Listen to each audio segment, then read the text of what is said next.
Good morning. Hope you're having a great week. Is it Thursday?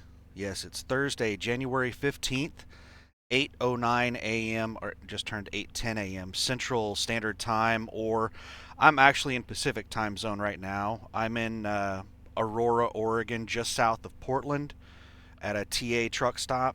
So it's 6:10 a.m. But the load board is most active between like 8 and 10 a.m. Central Time Zone.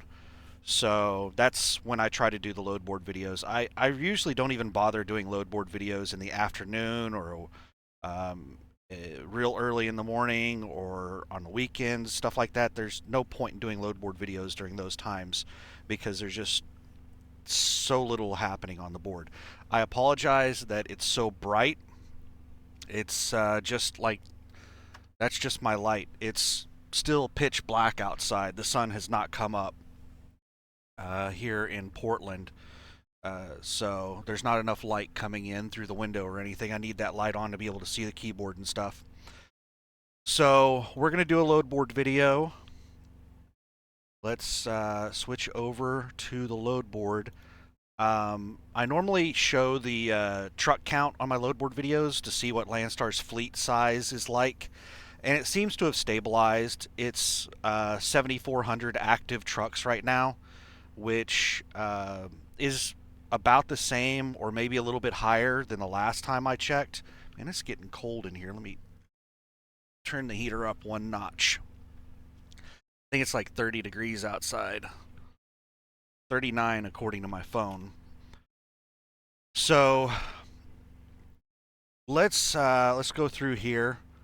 I've been sitting here looking for a load. Well, let's just do an update on me really quick before we start into the load board. Um, I delivered a load in basically Canada. I I don't know, 30 miles away, 30 to 50 miles away from Vancouver, Canada. So I delivered a load. I picked it up in Dallas, I think, and I took it to Louisville, Texas. It was one of those Ream Rude air conditioner loads. And I had three deliveries. One delivery in Tacoma, just south of Seattle. And then another delivery like 100 miles north of Seattle. And then another delivery like 30 miles north of that, 30, 50 miles north of that or so. Um, I think my final delivery was in Ferndale, Washington, which, let me pause this and pull up Google Maps. All right, we got Google Maps pulled up. So this right across here, this is the Canada border. Top left corner is Vancouver, Canada. And this is Ferndale right here. Let's draw a line. Let's do measure distance. Where's measure distance? There it is. And let's measure to the border. 15 miles. I was approximately my last two deliveries. I think my second one was in Bellingham, and then my very last one was in Ferndale. So I was about 15 miles away from Canada. And then after I delivered that, I drove south all the way back down through Seattle to Portland. And now I'm just south of Portland, just south of Wilsonville in Aurora, Oregon, at this TA truck stop right here. This is where I'm at. Oh, let's clear measurement. So that's where I'm hanging out at right now. So I've been here for approximately 2 weeks. Now, I was expecting that I was going to have to set for a week after I delivered the load because it was a holiday.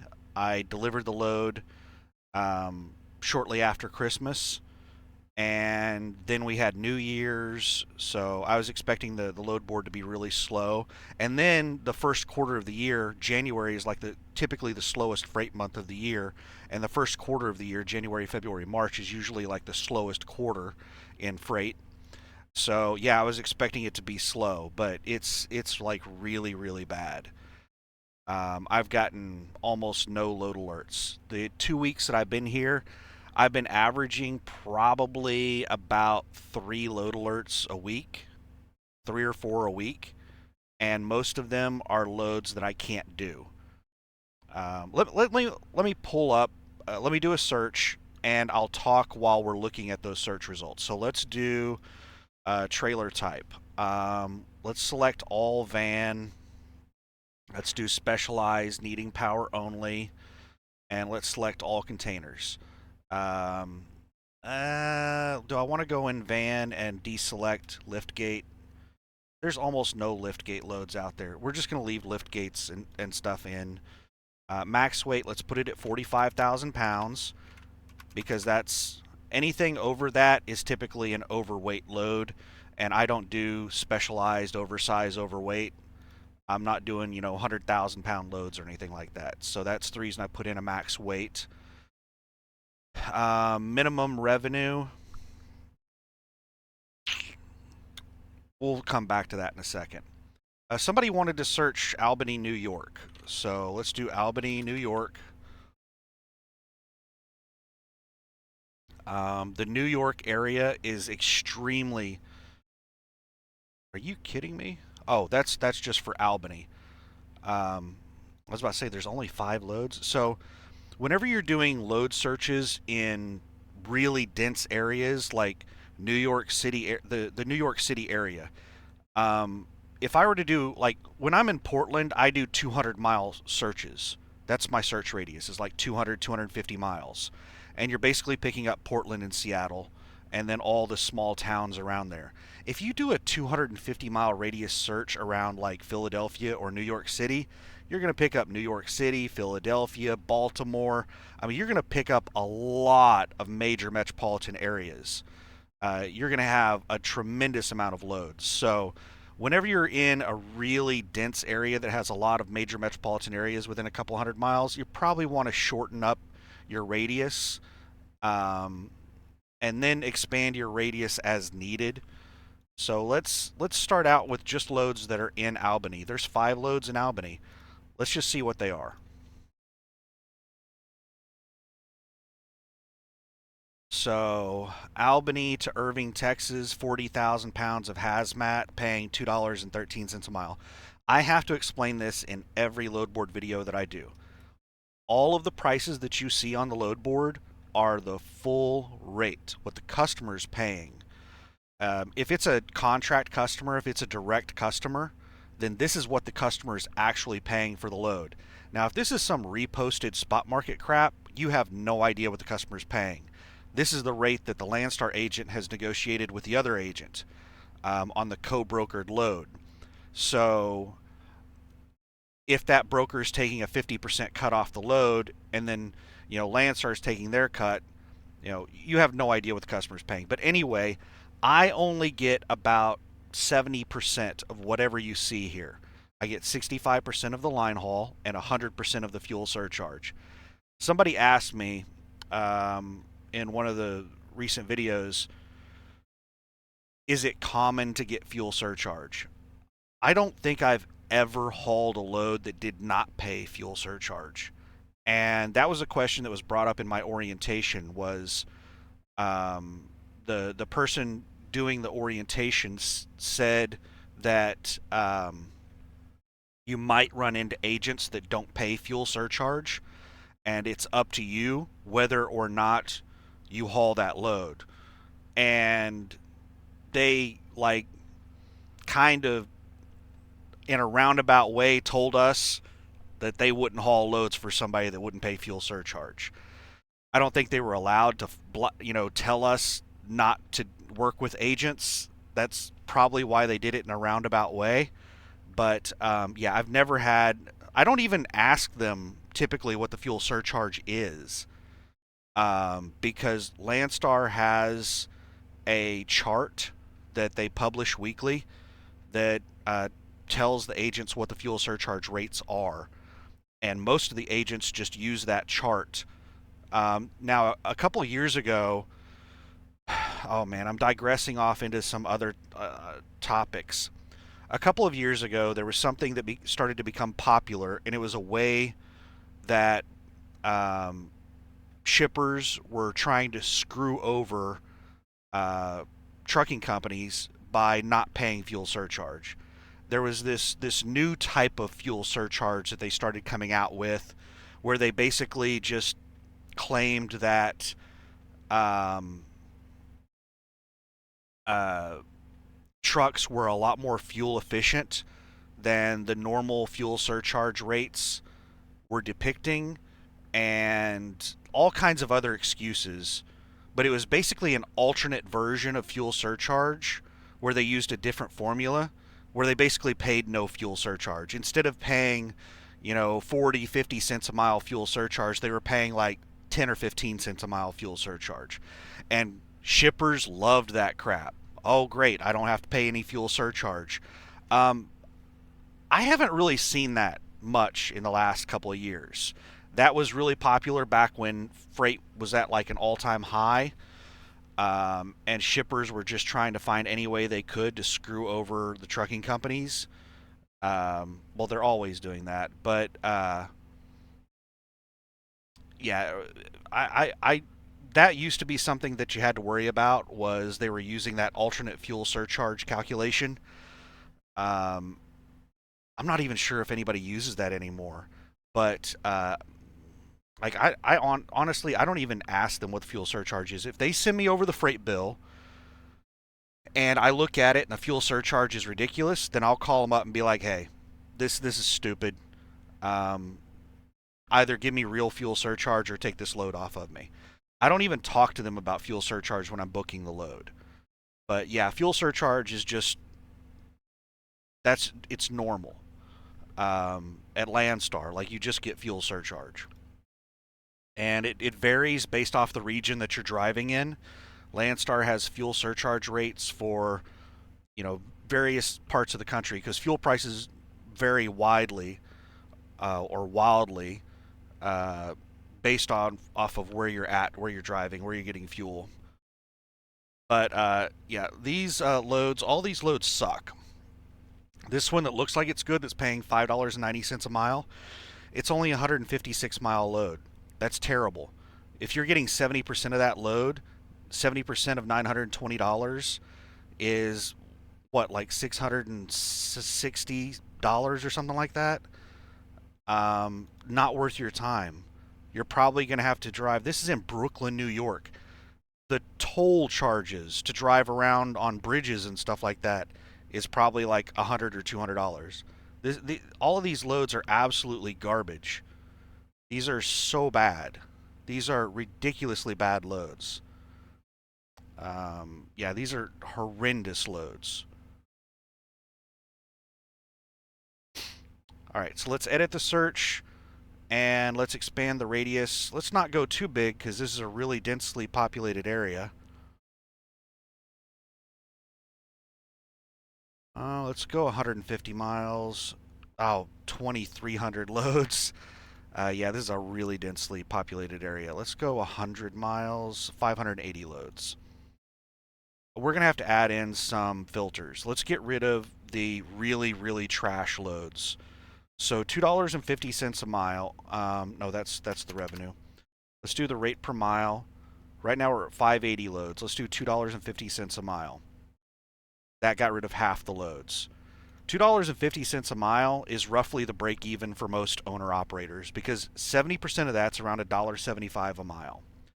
And once you calculate in all your costs, your truck payment, your insurance, your subscriptions to like your ELDs and your tax services, your bookkeeping services, your truck payments, fuel costs, all that stuff. Once you factor in all of your expenses and you include paying yourself like 60 cents a mile, most owner operators are going to come up with an operating cost of somewhere around $1.75 a mile. That's your break even. If you're running at your break even all the time, you're eventually going to have a breakdown. You're not going to have any money saved up for it because you're running break even and you're going to go out of business. Unexpected expenses will put you out of business. You have to be profitable. So $2.50 a mile is usually my absolute bare minimum that I will run at, and I will only run at $2.50 a mile or $1.75 a mile gross to the truck when I'm desperate. I have to be very desperate to run at that rate. if you can run, 25 cents a mile profitable, that's actually pretty good. So if you can run at $2 a mile gross to the truck, you're doing pretty well. You don't have to be like really amazing profitable. All right, so 250, and let's do a minimum of like $1,500. I don't want to see those loads that are paying like $3 a mile, but it's going 10 miles, a $30 load. That's ridiculous. Okay, that got rid of almost all of the loads. We went from 580 loads down to 22 loads by just putting those two little filters on there to basically get rid of all the loads that are not profitable. So that basically shows you that the majority of the loads on the load board are just not profitable loads. So 22 loads. Let's take a peek at them.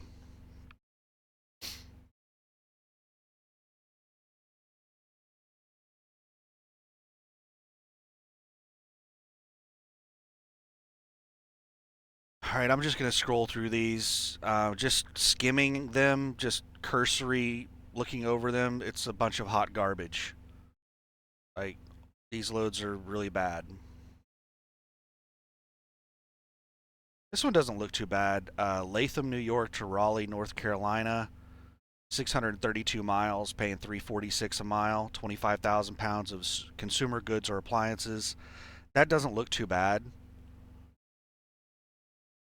if you like doing those short little runs.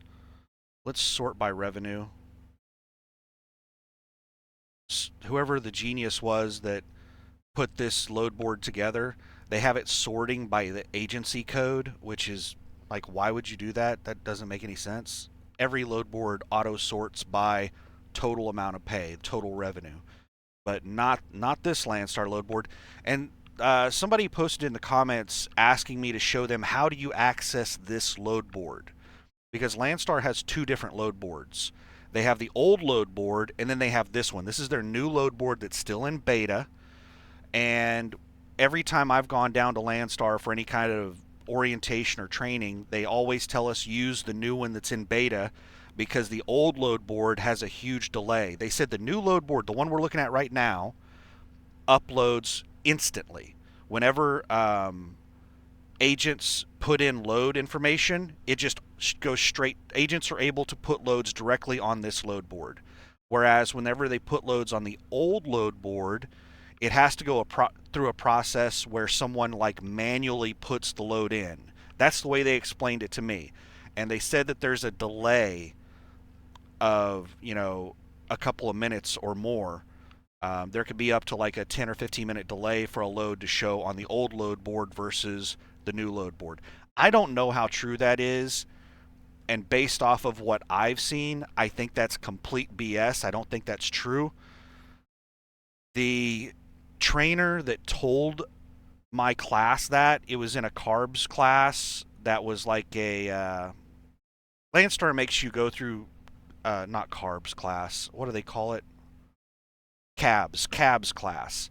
Landstar makes you go through like continuing like training on a regular basis. And the trainer down at the Fort Worth terminal was brand new. The guy that was explaining that, what I just told you about the huge delay on the old load board, he was new. And I caught him saying a lot of things that I knew were just completely wrong in the training class. Um, you run into a lot of people like that will just confidently say things that are not true because they just feel they just lack self-esteem, they lack confidence, and they're just overly confident to try to mask, their own personal insecurities. So, and you run into that a lot with people that are doing like training or teaching classes or stuff like that, or giving speeches or lectures or whatever. Um, they don't like admitting that they're wrong or that they don't know something because they feel that they're going to lose respect. And that particular trainer was really, really bad. Actually, I caught him saying some complete nonsense stuff and I called him out on it in class in a nice way. And then everybody else in class started basically questioning everything he was doing. Once we caught him lying, everybody started calling him out on his lies, and he started getting a little defensive. But anyway, so yeah, take it with a grain of salt. I don't even know if what he said was true. So yeah, let's just scroll through these real quick. What was I going to talk about as far as me?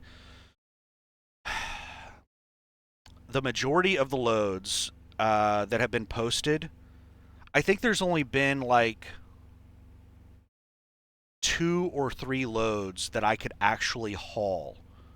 Out of all the load alerts that I've gotten, which have not been many, I think there's only been 2 or 3 loads in the last 2 weeks that I could actually haul. There was one that was picking up here in the Portland area that was going to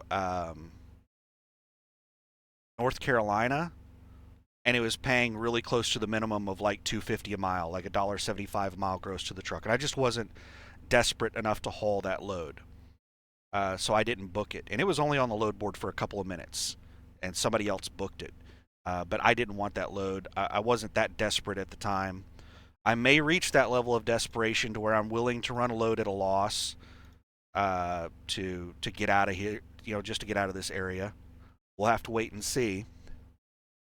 But pretty much all of the loads that have been posted, I just flat out couldn't haul them. Let me do. Oh, crap. That just reset all of my search parameters. I shouldn't have clicked that button. I should have just clicked on the edit. So I'm going to have to go in here and redo this again. Bear with me a moment. Let's do a minimum of $250 a mile and a minimum of $1,500. And let's do a search of all of Landstar's load board. It went from 62,000 loads or so, something like that, down to 13,700 loads by just putting in those 2 filters right there. That's crazy. It shows how many junk loads there are on the board. And then if we go in here and we do agent and we do direct shipper to where we're only seeing contract freight, we're not seeing all of the spot market Fantasyland stuff. Spot market loads on Landstar's load board are almost all just not real loads. The prices are inaccurate, or the loads don't exist anymore. They're already covered. So I usually don't even look at spot market loads on Landstar's load board. 2,290 loads. Let's just look through all of those real quick. This is all of Landstar's loads on their board for dry van that are profitable. This is all of the dry van loads that are profitable on Landstar's load board. Let's sort by revenue.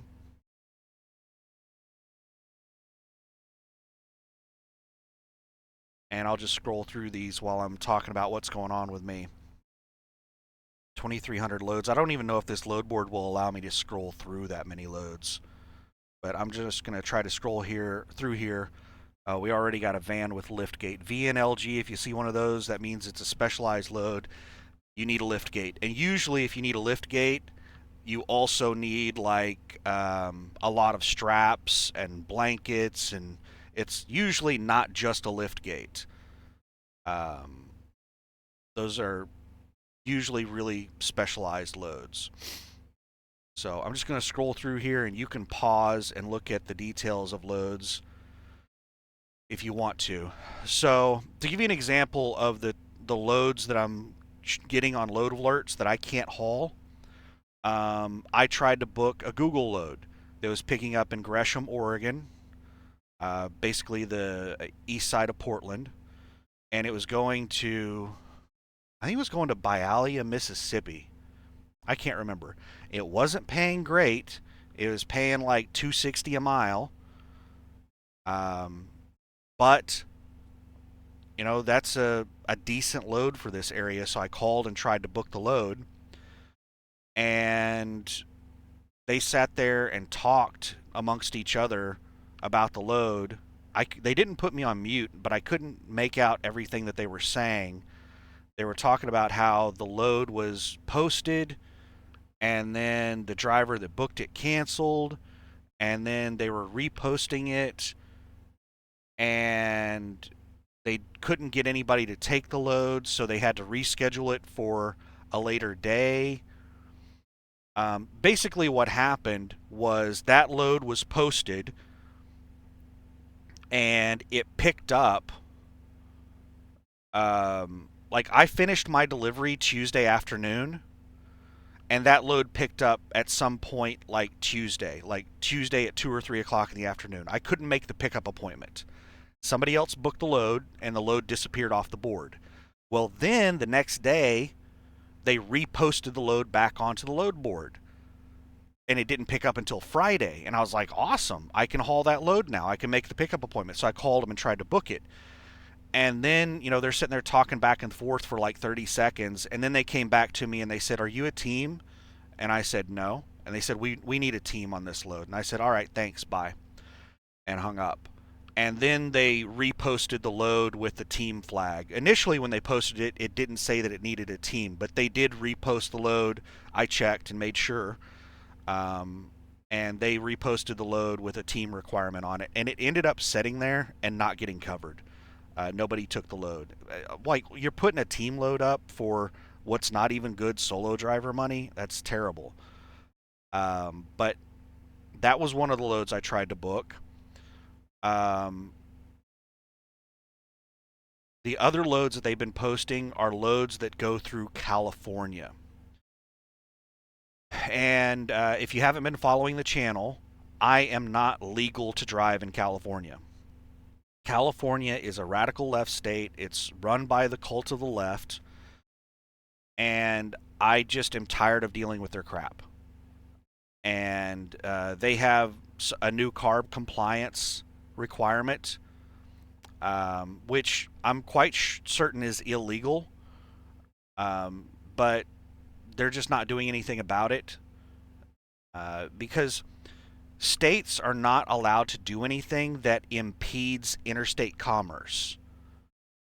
So, like California putting up ridiculous requirements that makes it to where trucks have to jump through a whole bunch of hoops to be able to drive through their state to go from like Oregon to Nevada. They can basically cut off interstate commerce between two locations by doing that, and they're not allowed to do that. But California has not really been held accountable for that kind of stuff. So I don't know. I've just gotten tired of it.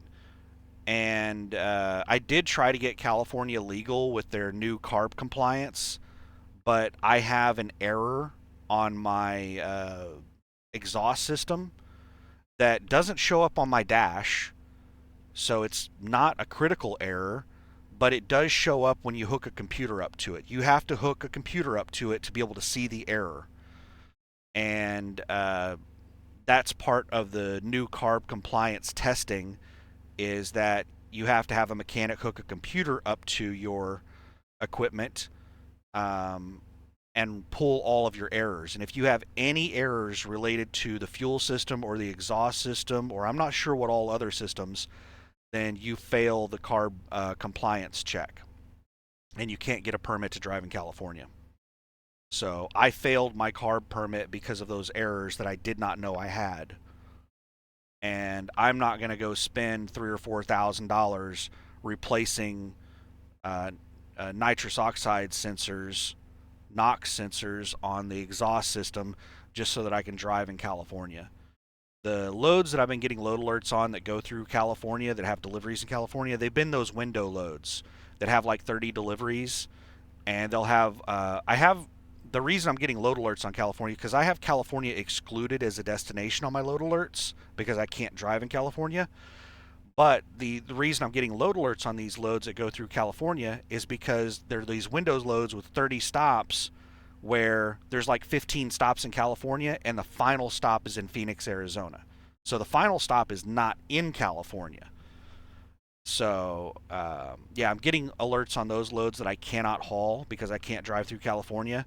I'm also getting alerts on loads that, like, deliver to Reno, Nevada. Now, I could drive around California to get to Reno, Nevada, but it would be a lot of outer route miles, and it just wouldn't even be worth taking the load to be able to do something like that, driving that far out of route to avoid California. So that's basically been all the load alerts that I've gotten. I've only had one one load that I can think of that I could actually haul that I've gotten a load alert on. There might have been a second one that I can't remember, but that one load to North Carolina is the only one that I can recall that I've gotten a load alert on that I could actually haul the load. So yeah, it's really bad up here in the Portland, Seattle area for loads. But looking at the market overview on Landstar's load board, it looks like the Chicago and the New York, Philadelphia area freight is booming in those areas. Like the average rates are getting up to $3 a mile or more, and there's lots of loads posted. So just because it's really bad over here in Portland, Seattle, doesn't mean it's bad everywhere. I didn't think I was going to have this much difficulty booking a load because a lot of people do not like driving in the mountains in the winter. So I was expecting there not to be a lot of people up here in the Seattle, Portland area. So I wasn't expecting to sit around for several weeks to get a load. But as I get more and more desperate, I'll start, you know, looking at loads that pay less and less money.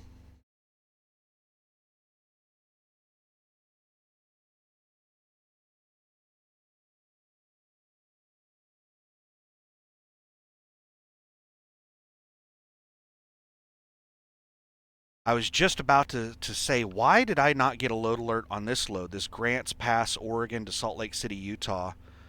The I'm pretty sure that these are the cabinet loads.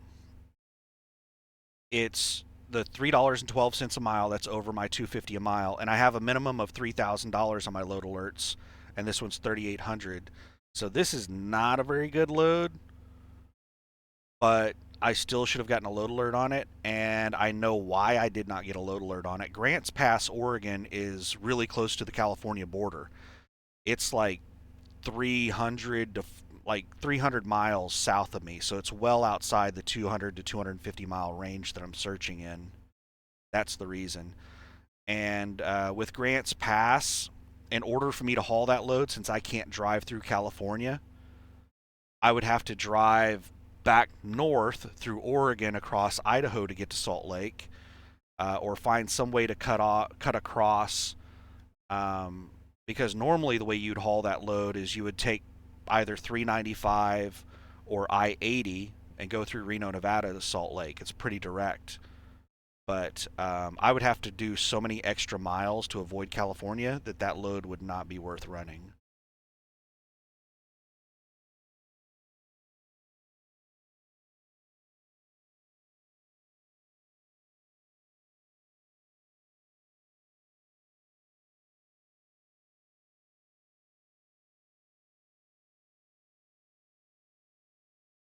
I have not really been looking at the loads most of the time I've been scrolling through here. I just happened to catch that one because I noticed it was coming out of Oregon.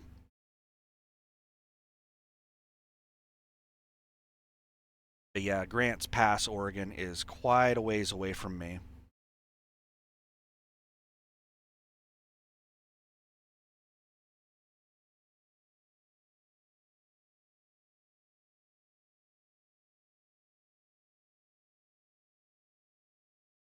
It would be nice if I get a load alert while we're making this video, but given how few load alerts I've been getting, I'm not gonna expect anything. I thought that there was going to be a lot more of these window loads being posted, and they haven't really been posting many of the window loads. Oh, I remember another load that I could actually haul that I'm not willing to take. And they keep reposting this load over and over again. And I think people are booking it and canceling it because it shows up on the load board and it sits there for a couple of days and then it disappears. And then it pops back up on the load board a few days later. And if you know how these window loads work, you know that they're not shipping those loads over and over and over again. These window loads are going to Home Depots and Menards and uh, Lowe's, those home improvement stores, and they're not ordering like shipments of these windows every week. So I'm not sure why the load keeps disappearing from the board and then getting put back on the board, but it's like the exact same load. And what it is, it's a load going to Colorado. And it's a load that's basically you come down into Salt Lake and then you drive south out of Salt Lake and then you're driving all across Colorado around the Rocky Mountains on back roads, state roads and highways, doing a ton of deliveries all around the Rocky Mountains in the winter. That is not a load I am willing to do. It doesn't pay very well, but even if it was paying like $10 a mile, I probably still wouldn't take it. It's just too dangerous to drive in that area in the winter in one of these trucks.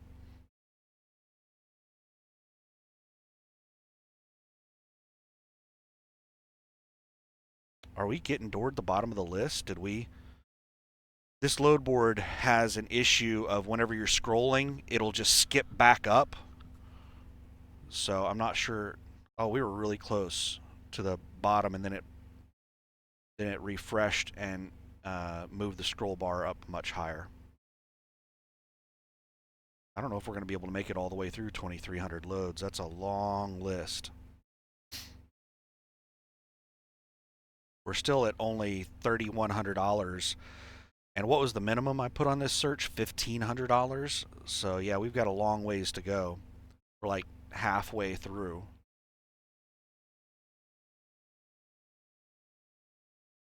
So yeah, that Colorado window load was another one that I could book, but I'm not willing to do it.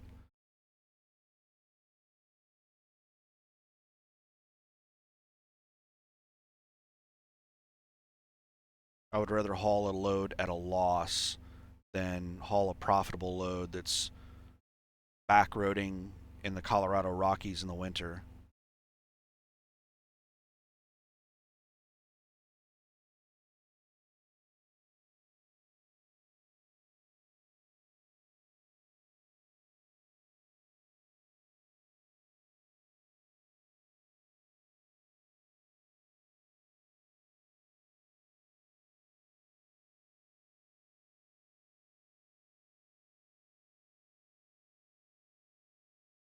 All right, let's.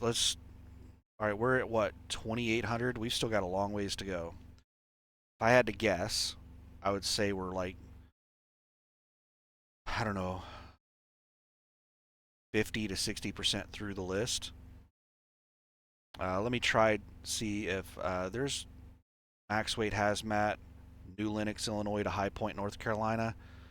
$4 a mile, $2,800. That looks decent. Just skimming at it.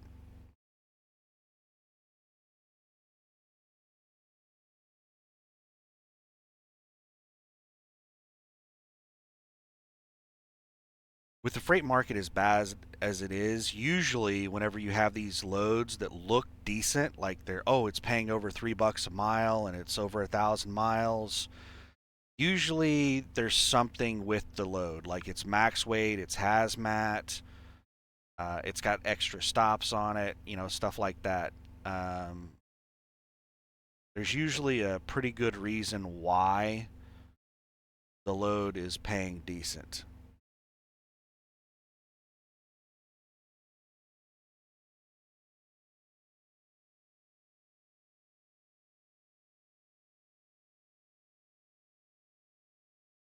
There was a load that just posted Horn Lake, Mississippi, 25 minutes old, to Somerville, South Carolina, 4,000 pounds of electronics. So that's the JQL, that's the Google agency, 420 a mile, $2,700. Yeah, usually whenever you see decent loads, it's the same agencies over and over. There's certain agencies that negotiate decent rates, and usually every time you see a decent load, it's one of those handful of Landstar agencies that negotiates decent rates. Here's the FLS agency that has the Harbor Freight account. Dillon, South Carolina to West Springfield, Massachusetts, max weight 740 miles, 360 a mile, $2,672. Again, we only get about 70% of whatever prices you see on here.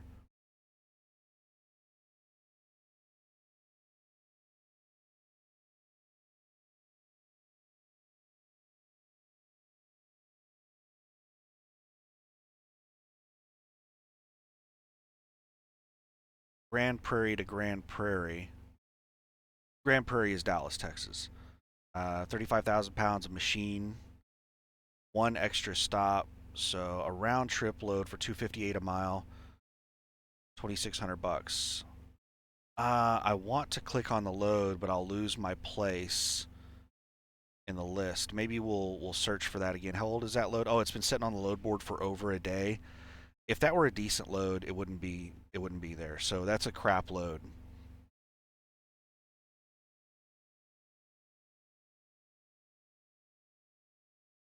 Any load that's decent is not going to sit on the load board for more than an hour. And if it's a good load, it's not going to be on the load board for more than like 10 or 15 minutes.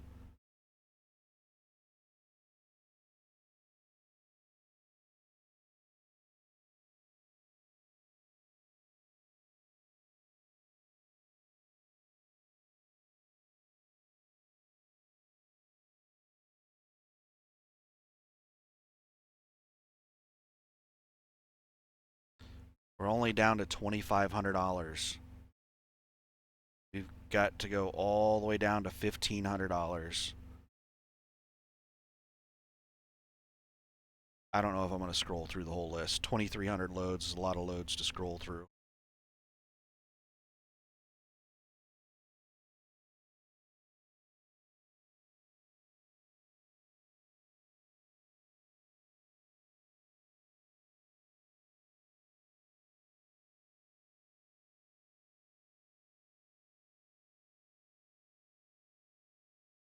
Yeah, I know what the I know that all these are paying around $2,400, and I'm just looking at the mileage, and these are all pretty big mileage loads. I'm just looking for something that's low mileage, and it's all like 800, 900 miles. Like these are not that great.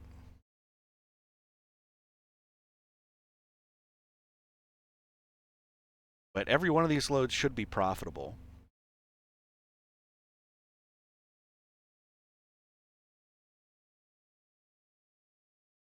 All right, we're down to 2,300.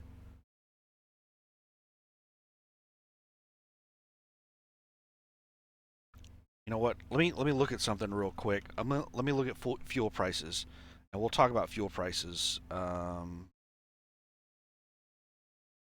Holy crap! Fuel prices shot up. We just had a significant increase in fuel price. Let me see what the discount is. Was it the discount? Yeah, our discount. We lost 30 cents a gallon on the discount.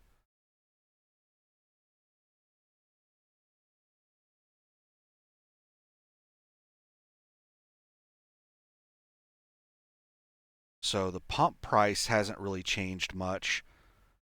So they're keeping about the same price at the pump, but our discount went down by like 30 cents a gallon.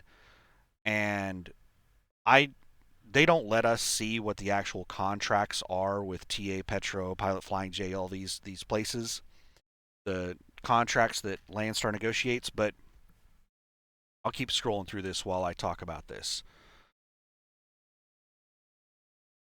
There's basically two different types of fuel discounts that you get. One is a flat rate discount. You get like 15 or 20 cents a gallon off. If you have a flat rate discount, it's probably a terrible discount.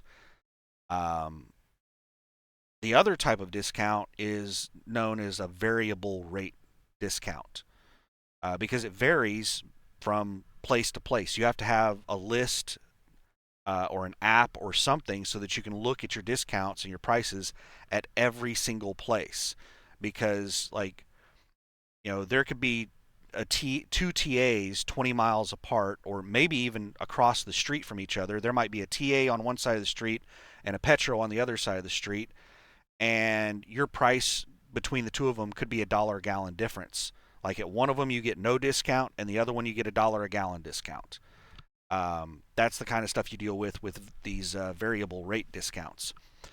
But variable rate discounts are usually cost plus discounts. What does that mean? That means that you negotiate a contract to where you're paying cost plus a certain amount. So let's say you negotiate a fuel discount that's like cost plus 50 cents. So you pay whatever their cost for the fuel is, whatever their operating cost is, and however they calculate that, plus 50 cents a gallon. So you either pay that or the pump price, whichever's higher, or whichever's lower. Sorry, got that backwards. Sorry, I'm thinking about so many different things right now. Um, but so let's say that they're paying $1.50 a gallon for fuel. That's their cost, and we have a cost plus 50 cents. So, and the pump price is like $4 a gallon. So their profit is $1.50 a gallon. Is that right? What did I say? What did I say it was? $1.50 a gallon and $4? No, that's more than that. That's $2.50 a gallon profit. So we would be paying $2 a gallon. Their cost is $1.50 a gallon. We have a cost plus 50 cents. So we're paying $1.50 plus 50 cents. So we're paying $2 a gallon for fuel, and they're charging $4 at the pump. So we get a $2 per gallon discount. Now that sounds insane, right? Well, that's not far off from how it really is. I just said that our discount here at this TA dropped by 30 cents a gallon just within like a day. Our discount yesterday was $1.75 a gallon. Now it's $1.45 a gallon. Let me see what it is. It is $1.47 a gallon. Let me flip over to where I can see this. Let's see here. It's me. I'll show you. Let me turn this light off. Maybe that'll make it easier. So the pump price is $4.07. That is the price after the 6 cent per gallon cash discount. So if you are paying with a credit card, you're paying $4.13 a gallon. 4.13 and 9/10. So actually 4.14 a gallon. So the pump price is $4.07 a gallon if you're paying with cash or a fuel card, and Landstar gets a $1.47 a gallon discount. Oregon does not charge fuel tax at the pump. That's the reason a lot of people think Oregon has cheap fuel, is because they're one of few states that don't charge fuel tax at the pump. I'm not sure what all states don't charge fuel tax at the pump. I think it might be Oregon. It might just be Oregon. Might be the only state that does that. I know New Mexico also has their own fuel mileage program, but I think they also charge fuel tax at the pump on top of that. New Mexico is just greedy. All right, so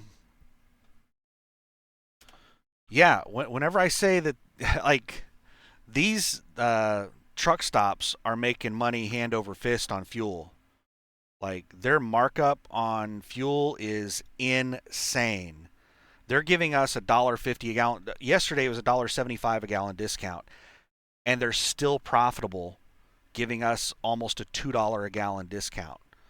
So they're making probably $2.50 a gallon profit or more.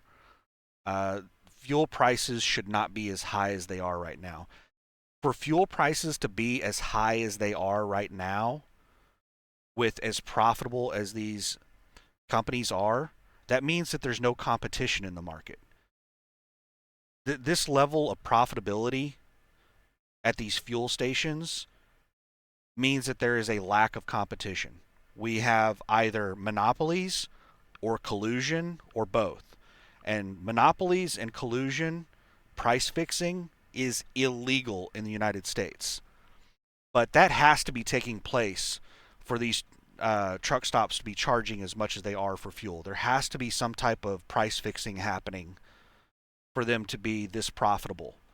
Um, because if there was just real competition in the market, it would drive prices down to a reasonable place. Like right now, the markup on fuel is just insane. Fuel should be at least $1 a gallon cheaper than what it is right now.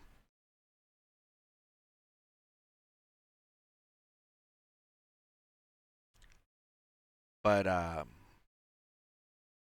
we're down to $2,100. We still got a long ways to go to get to 1,500. All right, so fuel prices. Fuel prices just shot up by like 30 cents a gallon. Why did fuel prices just shoot up by 30 cents a gallon? Let me pause this and take a peek at the news. I checked the news a few minutes ago and I didn't see anything crazy. Let me check it again. All right, just skimming for a minute. I couldn't find anything major that's going on, but all of the media outlets here in the United States, they just it's all political propaganda. Like all of the top stories are political propaganda crap. It's like we have major wars going on. There's a lot of actual news going on in the world. There's a lot of major events happening right now, and instead of having that stuff being covered by, I don't like referring to them as news because they're not news, they're media, they're entertainment television, and they're propaganda. They are not news, otherwise they would be reporting real stuff. But we have a lot of real news that they could be reporting on, and they're not reporting on that stuff. They're reporting on political propaganda and like the kind of stuff that you would see in like an entertainment magazine. Um, you know, Matt Damon. You'll see a headline on the front page of like Fox News or CNN or something like that, where it's like Matt Damon reveals the awkward situation he was in when he was making a top movie. Clickbait titles like that. It's like really trashy clickbait entertainment news type stuff. The type of stuff that you'd see on terrible YouTube channels that are just trying to generate views. That's the kind of stuff you see in our news outlets. It's crazy. But the only thing that I can think of right now that could be affecting fuel prices like this, like a 30 cent per gallon increase in a single day, would be the threat of war with Iran. We are at war with Venezuela right now. We're not calling it a war. We go to war with countries and we don't call it war anymore. We are basically blockading Venezuela, which is an act of war, and we kidnapped their president, which is definitely an act of war. We had troops go into the country, kill a bunch of people, kidnap their president. We are at war with Venezuela right now, but we're not calling it a war. Um, and I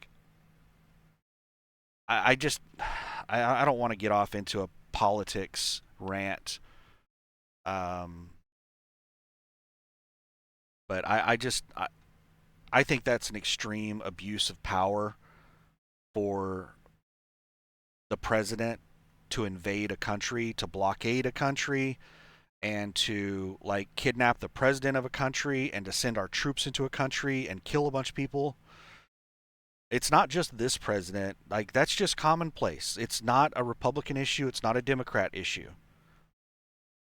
Sorry, there's a lot of movement outside because it's early in the morning and people are starting to get ready to leave the truck stop and go make their deliveries and stuff like that. So I'm just keeping an eye out. I'm always on the lookout for people, hitting me. Somebody hit me last week and caused extremely minor damage, and I didn't notice it. People can hit you in these trucks. These trucks are so big and so heavy and so like sturdy that you can have another truck rub up against you and you won't feel it. The truck will barely move. It'll feel like just like the wind is blowing because the truck is always moving because of the wind and stuff like that. And it's really hard to differentiate between like a gust of wind and somebody rubbing up against your trailer. But someone parking in the spot to the right of me um, ran their trailer down my hood mirror, and my hood mirror has white paint on it from somebody's trailer. It's not very bad. It's just it's very minor. I tried wiping it off and I couldn't get it off, but there's just so many people that can't back worth a damn in this industry. I'm just every time I see somebody backing around me, I'm up there trying to keep an eye on them to keep them from hitting me. It's just so common that people hit you at truck stops.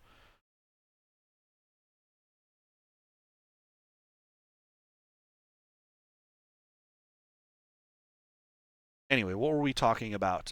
Yeah, so we've been threatening to let's just get off of my rant about abuse of power by government. We could talk about that forever, but we are at war with Venezuela right now. We're threatening war with Iran. In my opinion, there's a world war taking place in Ukraine and Russia right now. Uh, Nobody seems to be recognizing how big of a deal that is. Why do I say it's a world war? Why do I say World War III started when Russia invaded Ukraine? Um, Maybe the historians are going to or when World War One was happening, they didn't call it World War One. When World War Two was happening, they didn't call it World War Two. The historians labeled those wars after the wars were over with. Are historians going to call this World War Three? Maybe. We'll find out. But who is fighting in Russia and Ukraine right now? Well, on the Ukraine side, you have Ukraine and NATO, which is a lot of countries. And then on the Russia side, you have Russia and their allies, which are China, North Korea, Iran, sometimes India. India flip flops back between the United States, China, and Russia. They're not a trustworthy ally. Um, they're constantly bouncing around. You never really know who India is allied with. So almost every major country in the world. Oh, I was trying to think. I'm not familiar with every country in the world. I was trying to think. Is there a major country that I can think of that's not involved in this war? I can't think of one off the top of my head, but there probably is. So we're not going to say every major country. I'm going to say almost every major country because I'm not sure every major country is involved in this war, but almost every major country in the world is involved in the Russia Ukraine war. And because what do desperate people do? Desperate people do desperate things. And what we have been seeing throughout the entire Russia Ukraine war is continual escalation. Why? Desperation. The only thing constraining Ukraine is NATO. NATO is limiting the amount and the type of weapons that they're providing to Ukraine. because they know that if they give Ukraine access to certain weapons, they're going to use them whether NATO tells them to or not. And a lot of the weapon systems that we're providing to Ukraine, it requires somebody that's skilled to use those weapon systems. So we have people on the ground using those weapon systems.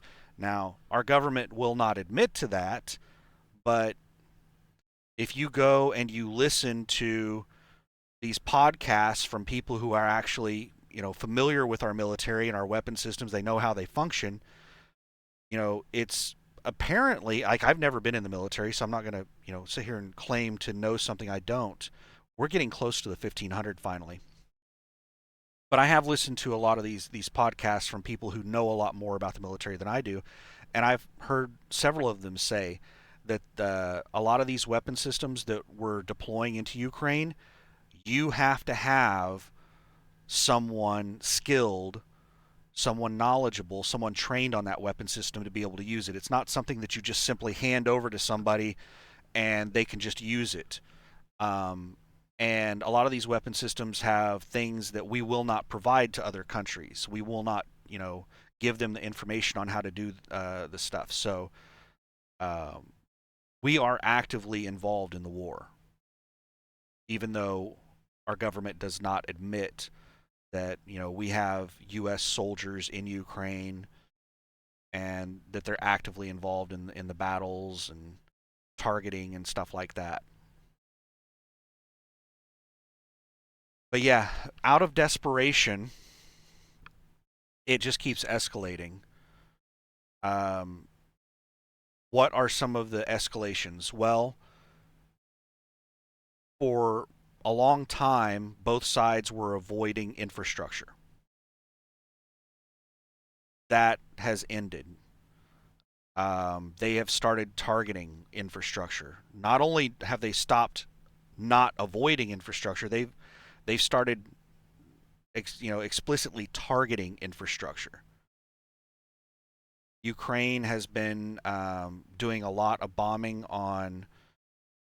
Uh, oh, we're at the bottom of the list. That's it. We're done with that list. Wow, we made it all the way through those 2,300 loads. That's every profitable load for dry van on Landstar's load board. Wow. I mean, there may be some that are under the $1,500 mark that are still profitable, but that's roughly every profitable load on Landstar's load board that we just went through. Wow, that's crazy. We made it through that whole list. But yeah, Ukraine is bombing petroleum refineries, um, storage areas. Another thing that they have been avoiding is population centers. Like, I don't know if you want to pronounce it as Kiev or Kiev. Um, I'm not a big historian, but it's my understanding that Kiev, Ukraine, was basically like the birthplace of Russia. And Ukraine, as a big FU to Russia, renamed Kiev to Kiev. So you hear people pronouncing it as Kiev because that's what it was known as for a long time. And then you hear some people pronouncing it as Kiev because Ukraine renamed it. So Kiev, Kiev, whatever you want to call it. Um, Russia just hit Kiev with hypersonic missiles, and that's a population center. I think that might be the most populated city in Ukraine. So it's yeah, that war just keeps escalating, and then we have China that just keeps escalating with Taiwan. They surrounded Taiwan with a military drill last week or the week before, and we don't know if like it's an attack or not. We don't know until they actually start firing. They're just running constant military drills around Taiwan and invading their territory and their airspace. They're constantly doing that, preparing. I'm sure that there's several reasons that they're doing it. One of them is to prepare for the invasion of Taiwan, and another is to normalize the behavior. Another is to create complacency and create confusion, because whenever they invade for real, they will have like done fake invasions so many times that it's going to take them time to figure out whether or not this is a real invasion. Like imagine if let's do another search and we'll scroll through something else while I'm talking about this. Let me think here. Chicago is supposedly. Let's do Dallas.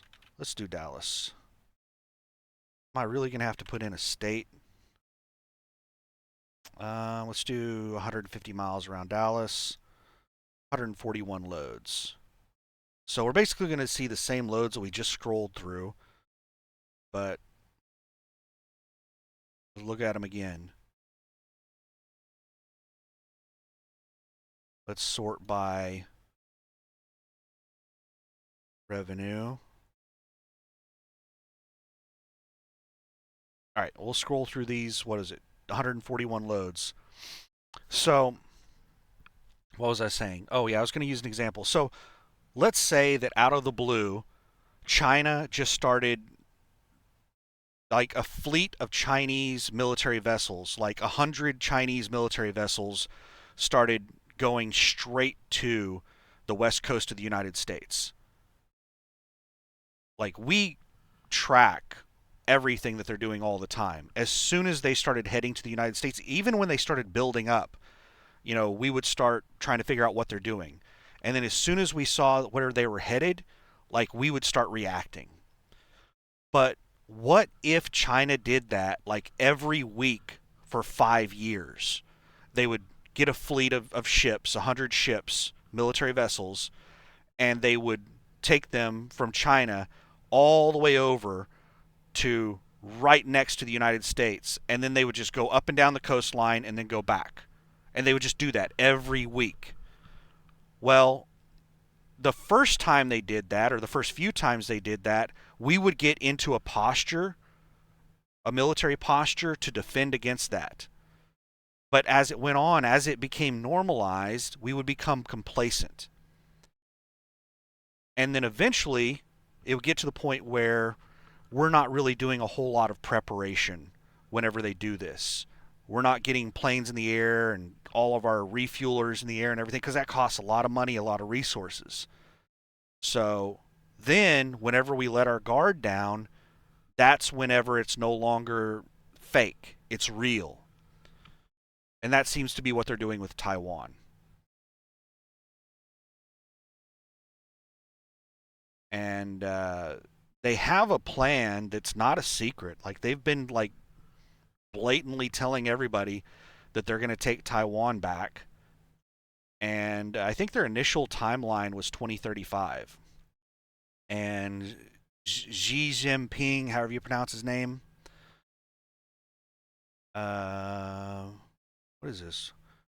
Wichita Falls, Texas to Oklahoma City.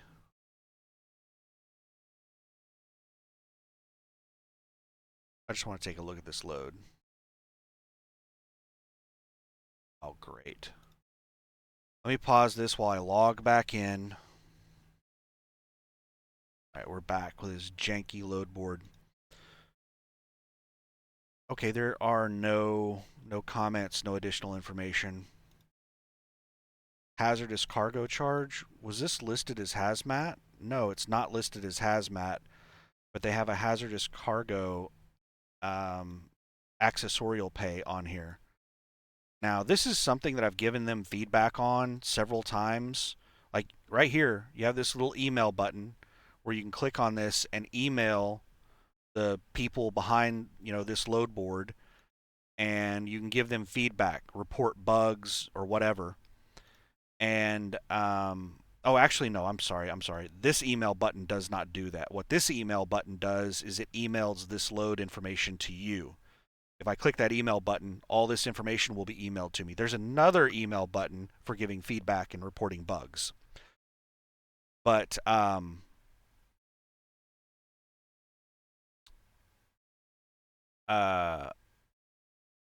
have reported to them that we need to be able to see the accessorial breakout pay on these loads. At first, They used to not have this accessorial section here at all.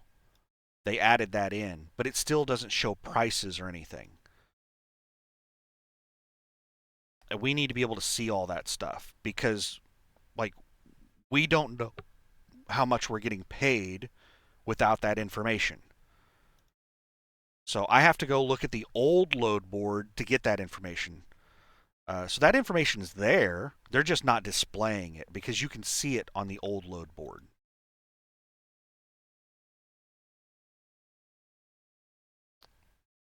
But anyway, I was just curious if that was like a dedicated run or something like that. There are almost no dedicated runs on the load board. I saw one a few weeks ago, and if I remember correctly, it was a really bad load. What was it? It was it was only like 3 or 4 loads. No, I think it was an IKEA dedicated run in the Dallas area where you were only driving like 60 miles, and it was every other day. So it was like Monday, Wednesday, Friday, Sunday. So Monday, Wednesday, Friday, Sunday. So it's like 4 loads per week that were paying like $500 a load. So that's like 2 grand a week. And you only get about 70% of that. So $1,400 a week gross to the truck. And you could try to do other loads, but it would be nearly impossible to do other loads with that because most loads take 2 days. So you just have to find another 1 day load that was a short load in the Dallas area on your in between days. It would just, and you would still make next to nothing on the week. So the only way I could see somebody doing that load is if there was somebody like me that basically had a paid off truck because $1,400 a week gross to the truck is not enough to pay most people's fixed costs. Doesn't matter about your variable costs. But somebody in my position where basically everything's paid off and their fixed costs are next to nothing, um, even after fuel costs, you're making over $1,000 a week, and you're basically working like 40 hours a week, making $1,000 a week. Um, so if somebody just didn't feel like doing a lot of work and they just wanted to be home every night, um, I could see somebody doing that dedicated run if they're in a very specific situation. But most people would not be able to do that dedicated run. Most trucking companies can't afford to make that little money.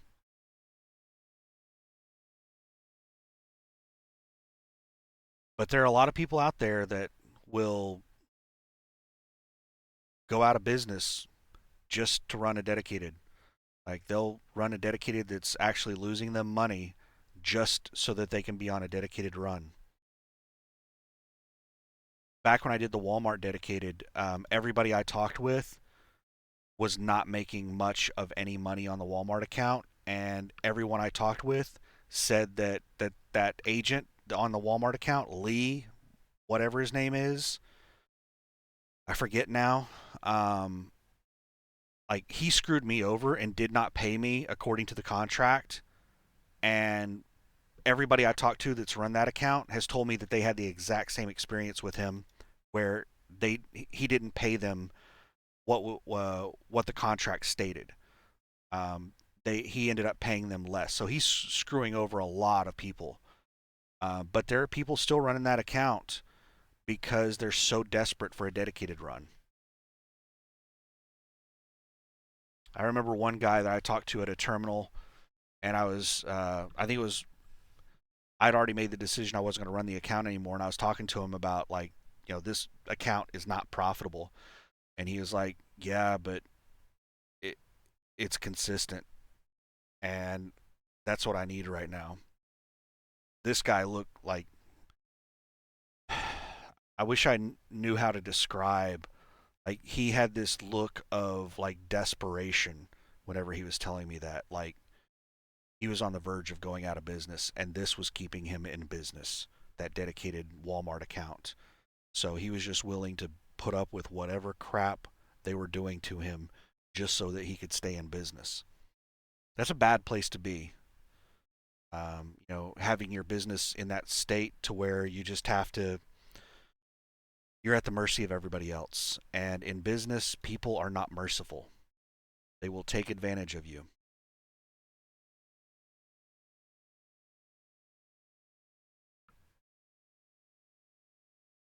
How long is this video? 1 hour and 15 minutes. All right, let's do one more search. We did Dallas. Let's do a quick Los Angeles, where there's probably not going to be a whole lot of results. Los Angeles, California. 111 loads. That's actually more than I expected. Oh my goodness. I tried to sort by revenue, and apparently I didn't click on revenue. I clicked on the very first load. So, what are all of these loads? They're all the same agency, the DUV agency, Ontario, California, electronics, not paying very well.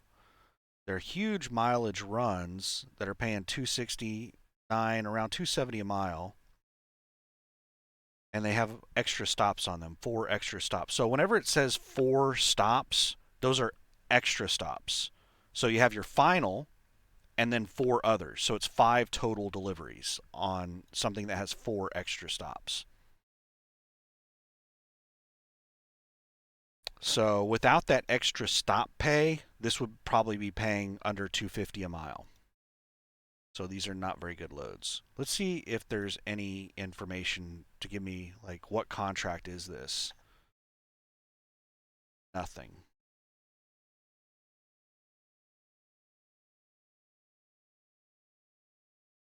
Ontario, California would be a nice place to pick up because that's where a lot of the main truck stops are at in the LA area.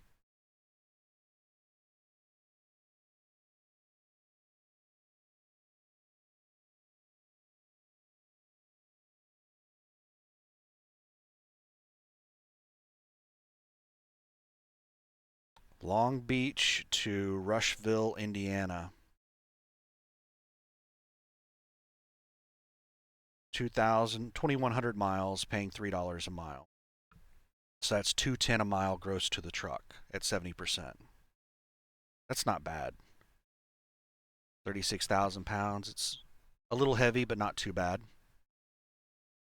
Um, I don't like picking up in Long Beach because if you're picking up in Long Beach, you're usually going to be picking up in a warehouse right next to the port. And it can be kind of a pain in the butt to get in and out of those places. I haven't been to Long Beach in so long. The last time I was in Long Beach was 20 years ago. And my experience in Long Beach was all the warehouses were old. The warehouses that I was picking up from were like, I don't know when they were built, like 1800s or something, but they weren't designed for trucks this size. They were just designed a long time ago when trucks were much smaller.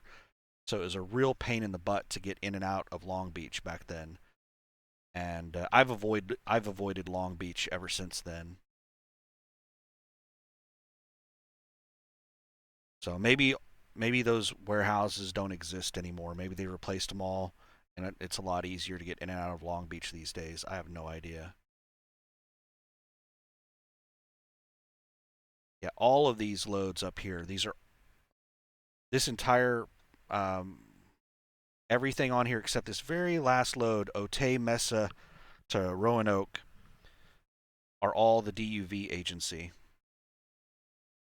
Long Beach and Ontario, all those loads. No, wait, that Long Beach load is DTI agency.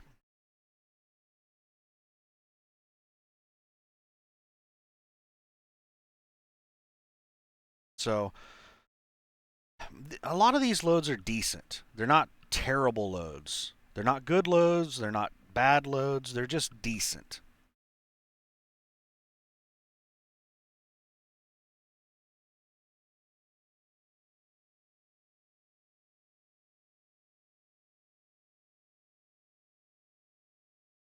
And almost all these loads are just a couple of different agencies. It's the DUV agency, the FLS agent. I don't know what contract the DUV agency has, but the FLS agency is the Harbor Freight account. All these Moreno Valley loads are the FLS agency. And then there's tons of UNV agency loads.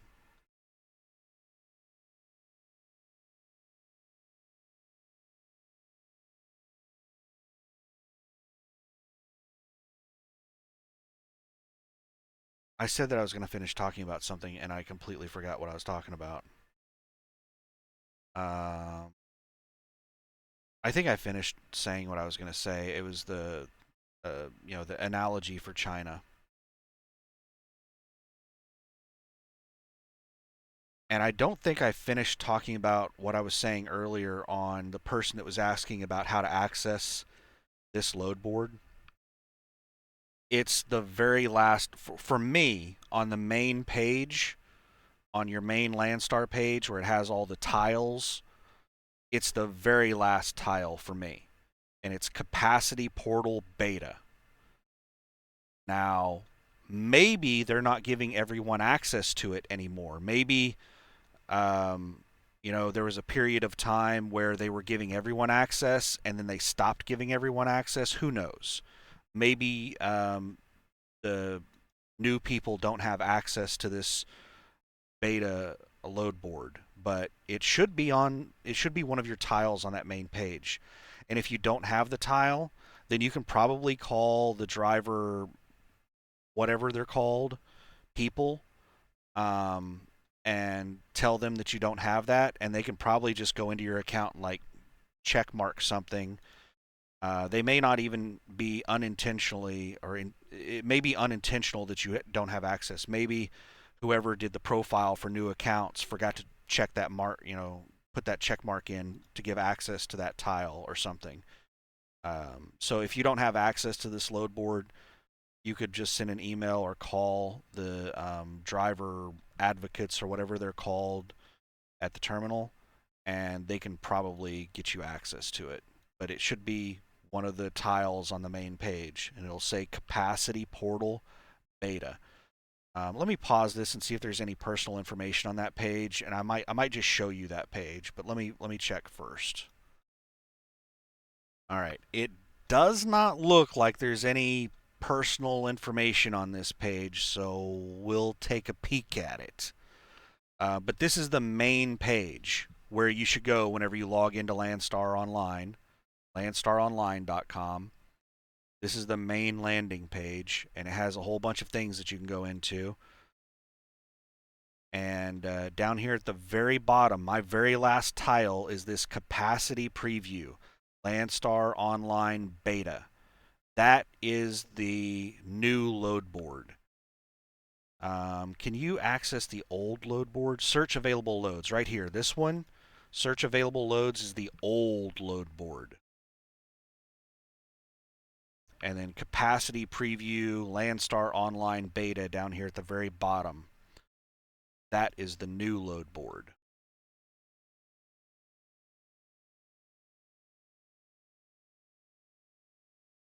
And as you can see by all these red circles, I never go in here and look at all this crap. Landstar just spams you with stuff. Just tons. Like, I've had to unsubscribe from all of their email distros because they just send so much spam email. And they actually, I've talked about this in previous videos. Actually, they went through and deleted all of the uh, subscription lists and reset them to where no one was unsubscribed anymore. And I started getting flooded with that spam crap again in the email. And they sent out an email whenever they did that telling everyone, hey, we've reset the subscriber lists so that now everyone is subscribed. And they basically begged us, please do not unsubscribe because you're going to miss vital information if you unsubscribe. And I was a little ticked off, but I was like, all right, fine, I'll give you another chance. So I left it for like a month. And over the course of a month, I was getting, I don't know how many emails per week, several emails per week, and it was all just meaningless crap that they had no business. It was like sales and marketing type stuff. It's like, hey, did you know that we have these resources available over here? Hey, did you know that LCAP exists? Hey, we've got this convention coming up. Hey, we've got this program that you can sign up for. Like, I I have so many emails coming in from my personal life and from my business. I don't need marketing and sales crap. So yeah, I unsubscribed again. All right, Los Angeles. Let's do. I know that there's a lot of people in Florida. Let's do Lakeland. Lakeland is Central Florida. It's right. It's a big industrial park in between Tampa and Orlando. Zero loads available. So let's get rid of the minimum revenue. Let's get rid of the minimum rate per mile. And 150 miles around Lakeland, there's 16 loads on Landstar's load board. We're getting rid of all the filters, and let's do a 250-mile search. 50 loads. 50 loads. So 250 miles can probably get you all the way down to Miami. This is probably almost the entire state of Florida, 250 miles. If I go too many miles, then I'll start getting up close to like Savannah or Atlanta. Let's try 300. We had a big jump in loads when we went to 300.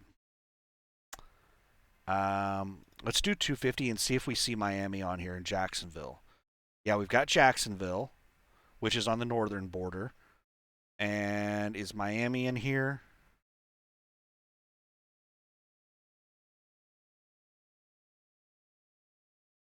I'm looking for a load coming out of Miami.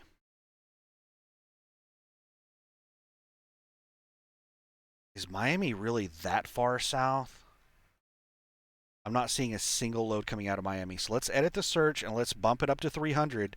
Maybe those 50 extra loads are Miami loads. Yeah, we're pulling in Savannah, Georgia, Puller, Georgia. Lots and lots of Georgia loads. Let's see if we see a single Miami load.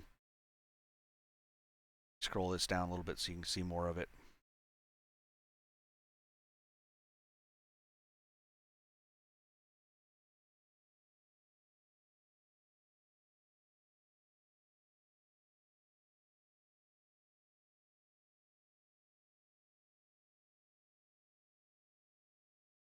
There might not be any loads coming directly out of Miami. It might be a city right next to Miami, and I'm just not familiar enough with Florida to know where every single town is at.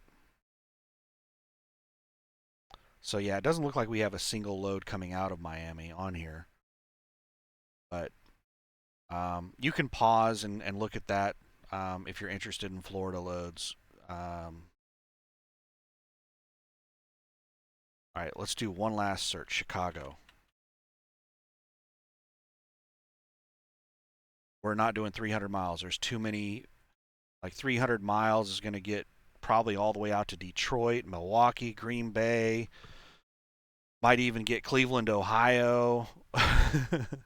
So let's do 100 miles around Chicago. 323 loads. And let's put in a minimum of 250 a mile. I got rid of 50 loads. Minimum of $1,500. I got rid of another 50 loads. So 211 loads. So I'll scroll through those while I wrap up the video. And once we get through this list, I'll end the video. And let's sort by revenue. Give me a minute. Waiting on it to refresh. And there we go.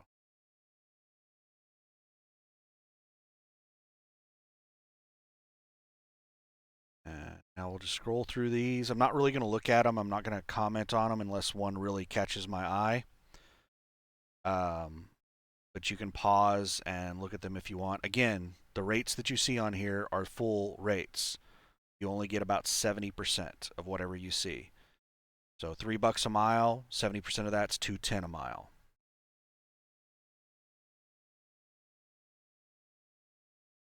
But so what is there to say in closing?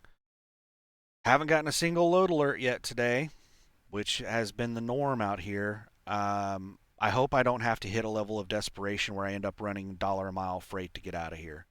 I hope I don't get to that level. I haven't hit that level of desperation yet. I'm really hoping that a really amazing load pops up, or I will be willing to do another one of those window loads.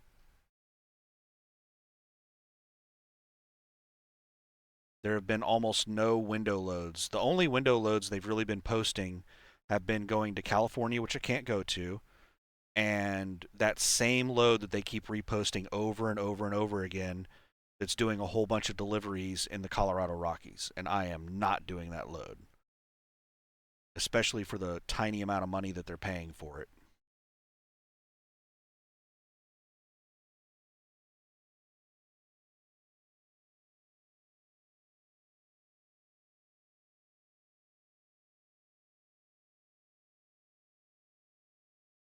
But I'll just keep hanging out here at the truck stop, watching TV and playing video games until we get a decent load posted.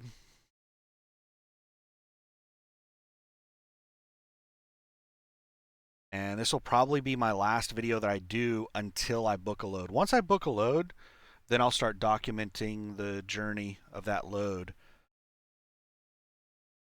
But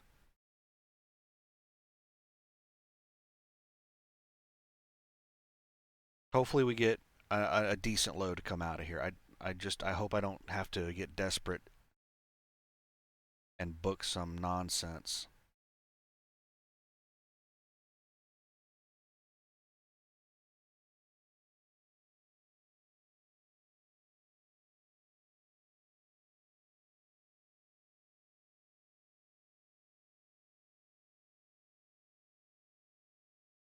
All right, that's the end of the list.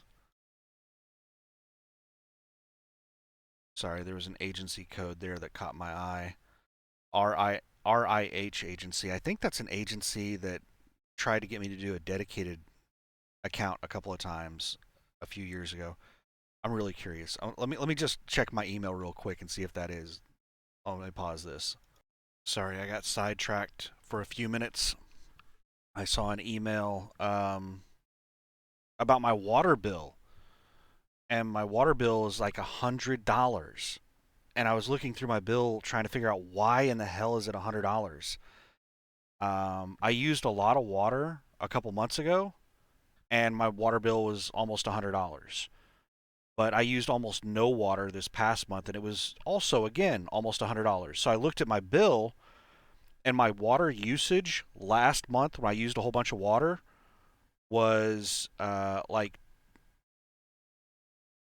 $25. And my water usage this month when I used a lot less water was $20.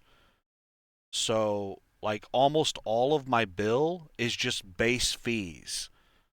Like, my base bill is like $70 with no water usage at all. And then I have like $20 of water usage on that. My bills used to be like 60, 50. I think it was just a couple of years ago my water bills were like $50. My water bill has basically doubled in the last couple of years. And I don't remember getting any kind of notification from the city as to like a huge increase in water and sewage and trash services. It's not just my water bill, it's water, sewage, well, which is the same thing, and trash, water and trash. But so yeah, that agency that I was looking up, so that RIH, is that what they were? Yeah, the RIH agency was not who I thought it was, but it is an agency that I've worked with in the past, and they're just like a really bad agency. The If you've been following the channel for a really long time, then you'll remember a load that I did Well, I actually did not end up doing the load. Um, I think it was a Home Depot load that I took out of Lacey, Washington, just south of Seattle. It might not be Lacey. I can't remember the name of the town, but it was just south of Seattle. I took a Home Depot load to like Billings, Montana. And then I booked a load from Dickinson, North Dakota to somewhere in, I think it was Tyler, Texas, somewhere in northeast Texas. And it was hauling a piece of oil field equipment. It was a power only load. So I deadheaded like 300 miles to pick this thing up. And I gave up my trailer. I turned my trailer over to trailer utilization. And I get there to pick the trailer up. And it's a piece of oil field equipment. It's not a trailer, it's a piece of oil field equipment that has been made into, like, it's got wheels on it. And it was in a field buried in mud. Like, it was so deep in mud that mud was basically touching the bottom of the equipment. The tires were buried, and it was raining. And there was also a ton of issues with the trailer. Like, I can't remember all the issues. Like, it had a flat tire. There was a whole bunch of pieces of the equipment that were just like laying on the equipment. They weren't secured. There were just like the equipment was falling apart, and there were just pieces of it laying everywhere. This was the place I was picking it up from. Looked like a salvage yard, and I called the agent. Well, this was a spot market load. This is one of the reasons that I don't do spot market loads unless I absolutely have to. There's just tons of drama with them. So when I booked the load with the Landstar agent just basically gave me the phone number and contact information of the broker that they were working with. So I called that broker and I was like, "What's the deal with this trailer? Do you have another one that I can take?" Because he had a whole bunch of them there. And he said, if there are any issues with the one that I assigned to you, then I'll get you a different one. And so I called him up and told him, yeah, there's major issues. This thing is in no condition to move. And he's like, well, that's the last one I have left. I've already moved all the other ones out. So it's the one that nobody else wanted because it was in such poor condition. I don't know how many he moved out of there, but that was the one that was left. It was the last one. And I said, this thing is not in any condition to move. It needs to be towed out of here. It needs to be put in the shop, and it needs somebody to go over it and like secure everything on it. There's just loose crap everywhere. You can't be driving down the road with stuff falling off of it. Like this is going to take probably a week or more, and you can't get this thing towed out of here. It's in a field right now, buried in mud, and it's raining. You're not going to be able to get a tow truck in here to tow this thing out until the ground dries up a little bit and hardens. And this this guy was an absolute jackass. His expectation was that I was going to sit there and basically be his eyes and ears and manage the recovery of that equipment from that field and manage, mechanics working on it. And like he was expecting me to just take care of getting all. And I was like, no, I get paid to move it from point A to point B. You're not paying me a penny to sit here and recover this from the field. You're not paying me. That's your job. You should have had all this done before I got here to pick it up.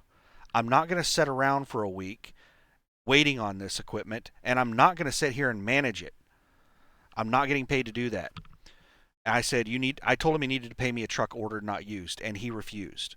And he basically told me that I was, not willing to work with him and all kinds of other crap. And I was like, no, that's.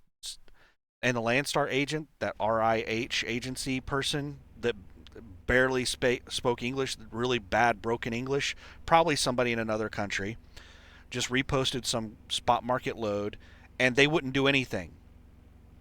All they did was just sit back and copy and paste emails back and forth between the two of us. They would not get involved at all. So it was just me arguing with the broker, and the Landstar agent just wouldn't do anything. So I ended up calling Landstar and telling Landstar about it because the Landstar agent, the RIA agency, the agent, they were like, I told them that they needed to pay me a truck ordered, not used. And what they did was they forwarded my email that I sent to the Landstar agent because I had already talked with the broker originating the load, and they refused the truck order not used. And I said, well, if they're not going to pay it, then you're going to have to pay it. And I sent that in an email to the Landstar agent, and I said, you are going to have to pay me the truck order not used if the broker is not going to pay it. And they forwarded that to the broker. And the broker replied back and said, we already had this conversation. I'm not paying the truck order not used. And I called the Landstar agent. And I was like, why did you forward that email to them? You need to pay me. If they're not going to pay me, then you need to pay me. I booked this with you. And they said, well, it's up to the customer whether or not they pay it. And I went round and round in circles with that agent, and it was like talking to a brick wall. And so I ended up calling Landstar corporate and telling them what was going on. And I said, I drove 300 miles out here, and I explained the situation to them, the condition of the equipment and everything like that. And I explained basically what I just explained to you. And the Landstar corporate called up the Landstar agent, and they came back and repeated the exact same thing that the Landstar agent. They just called the Landstar agent. The Landstar agent told them the same thing that they told me, that it's up to the customer whether or not they pay a truck order not used. And I said, no, that's not the way this works. I booked the load with the Landstar agent. If the customer refuses to pay, that has nothing to do with me. Somebody is paying me a truck order not used. I don't care if that is the originating broker or the Landstar agent or Landstar. Somebody is paying me a truck order not used. And the Landstar corporate person was like, yeah, I understand what you're saying and I agree with you. Let me figure this out and I'll get back to you. And they called me back a few minutes later and said that I was going to get a truck order not used. I can't remember how much it was. I think it was only like $250 or something like that. I can't remember what they paid me.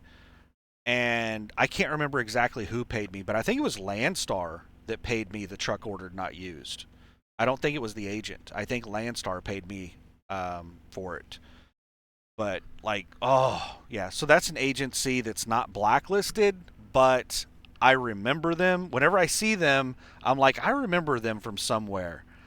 And so whenever I see an agency code where I'm like, I remember them, there's something about them, I will go and research them, and I probably will never work with that agent again, but they're not blacklisted. I've only blacklisted 2 agencies.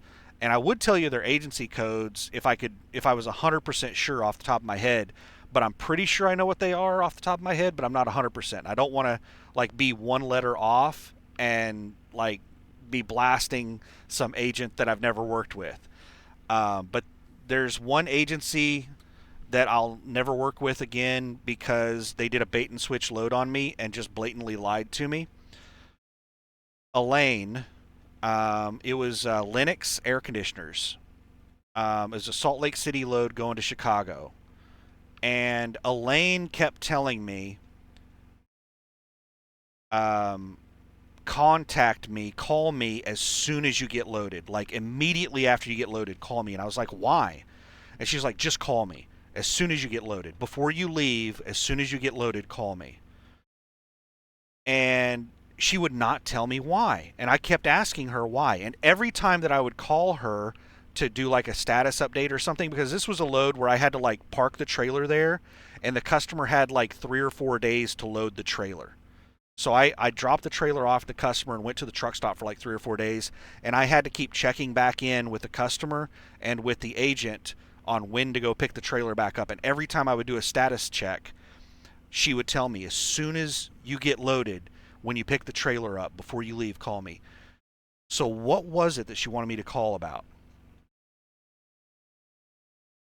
Once the load was in the trailer and I called before I left, she told me that they did not want the load delivered until after the first of the month because they did not want it on this month's or this quarter's books. They wanted it on next quarter's books. And next quarter started at the beginning of the next month, which was 2 weeks from then. So she wanted me to just sit at the truck stop for 2 weeks and wait to deliver the load. And I said, no, I'm not doing that. But here's the deal on how Landstar works. Once an agent has their load in the trailer, they control that trailer. They own that trailer. They can tell you to disconnect from that trailer and they're going to have somebody haul it. And you have to listen to them. An agent controls the trailer when their load is in the trailer. The driver does not have any control over the trailer at all. The agent controls it. And the agent knew that. That's the reason they wouldn't tell me until after the load was in the trailer. They basically hijacked my trailer. And they were going to leave me without a trailer in Salt Lake. And what they were probably expecting was that I would refuse to take the load, and they would just tell me to just, all right, go find another trailer then, and leave this trailer there. And then they would just wait 2 weeks and book the load with somebody else. But we went round and round in circles, and they refused to pay me any extra money to set on the load for 2 more weeks. And I got in touch with Landstar, and it turned into a really big ordeal. And they ended up letting me deliver the load on the normal delivery date that we agreed upon on the freight bill. And the customer was just going to leave the trailer. It was supposed to be a live unload, but they changed it to a drop and hook. And the customer was basically just going to leave it in the parking lot and not unload it for 2 weeks. So that's the way the customer got around not having it on that quarter's books. But yeah, I will never work with, like, if you break, like, if I can't trust you to pay me what you told me you're going to pay me, like, I don't care if you offer me $1 million for a load. I can't trust you. So that is one of the agents that's blacklisted. Another agent has this crazy woman working there, and she's been working at this agency for like 20 plus years. I looked her up, and like she's been with that same Landstar agency for over 20 years, and she is crazy, absolutely crazy. And I hauled one load for them, and I had a ton of issues with Kelly, and like she was absolutely crazy, and just like I don't know how to describe it other than to say she's crazy. And like you can go back and watch previous videos on it. It was a Department of Energy load that I delivered to Blackwell, Oklahoma from Pasco, Washington. That was the load that I delivered for them. I had a ton of issues with that load. I ended up getting paid, but I had to get Landstar involved because they were refusing to pay me for unloading the trailer, and they were telling me that I had to unload the trailer, but they weren't going to pay me to unload the trailer. I also loaded the trailer, and they were telling me that they weren't going to pay me to load the trailer. But anyway, aside from the issues with payment that they ended up paying me for, um, Kelly is just absolutely batshit crazy.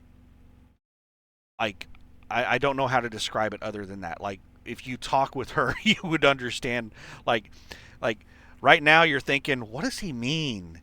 But if you were to talk with her, you'd go, I know exactly what he means. And I actually had people in the comment section of that video reply and be like, I had the exact same interaction with Kelly when I did a load with them. She did the exact same thing to me. So it's not just me. But anyway, I didn't blacklist that agency over that one load. It was the next load I booked with them. Before I even picked the load up, she just went off on crazy land and was just acting just absolutely insane. And like I had already had a lot of negativity with her, and I knew, like, I remembered my previous interaction with her, and I was already like, you know, should I even book this load? I don't really want to work with that agency again. And I tried to do the load, but she just kept like raising the level of crazy. And finally, I got to a point where I was like, just take the load off of me. So I booked the load, and then about 1 or 2 hours, I think it was about 2 hours after I booked the load, I canceled the load and told her I was not doing the load because over that like 2 hour period, she was just acting absolutely crazy. What the drama was about this time was the place that I was picking up from did not have a dock for a truck. They had a dock that was designed for small box trucks. In order to get a 70-foot vehicle into that dock, you had to remove a stop sign from the street and drive over a sidewalk and have your truck parked at like a an L shape to be able to back into their dock, and you had to block a road in like downtown Portland.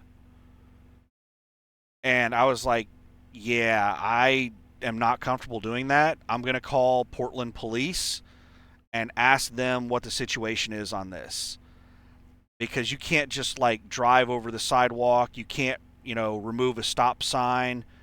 You can't block a road. So that's what started all the interaction with her being absolutely crazy. She's like, "We do, you know what? Whenever you pull up into one of those places, you hear the people saying, "We've been doing these deliveries for 500 years. We have people doing this all the time, and we've never had a problem." The standard crap. So yeah, she started all that crap. We do these loads every day. We've done 500 million of these loads, and we've never had any driver complain. You're a whiny little, you know. I don't think she cursed at me, but yeah, she did say a lot of derogatory things about me, basically telling me that I was an idiot, didn't know what I was doing, and stuff like that. Um, but while I was in the process of checking with, I was waiting on a call back from law enforcement to advise me on what I had to do to pick up that load, because I called the company and to verify with them. I was like, how do trucks get into that?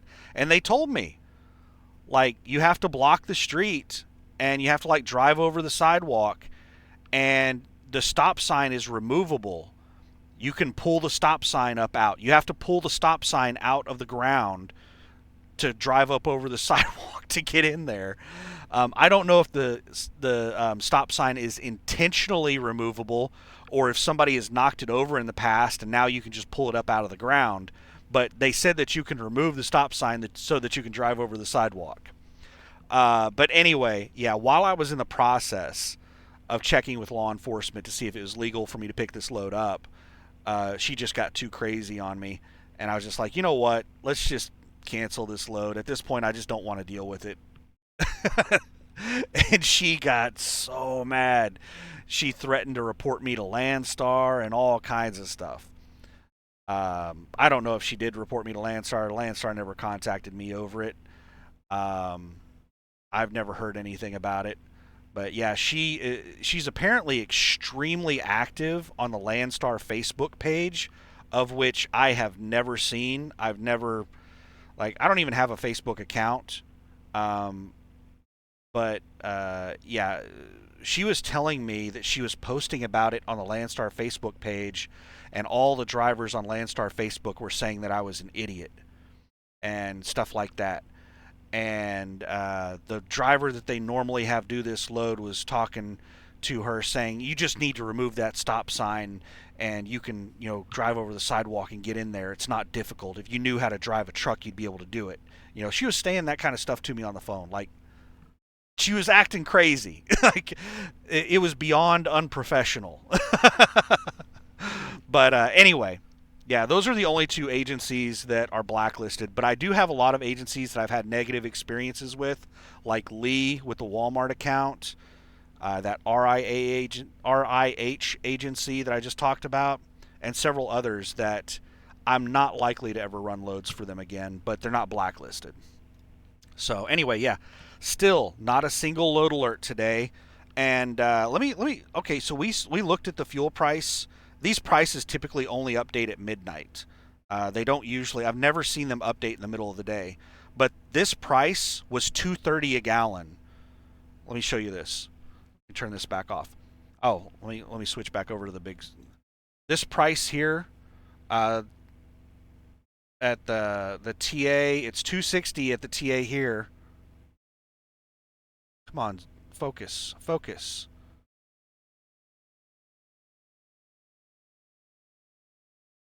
All right, it's not focusing on.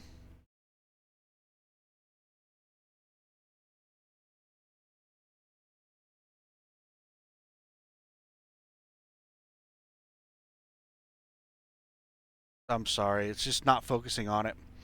It's 260 at the TA and 268 at the Flying J across the street. My current discount at the TA is $1.47 a gallon. The Flying J is well, I'm clicking on the Flying J, but it's pulling up is $1.31 a gallon.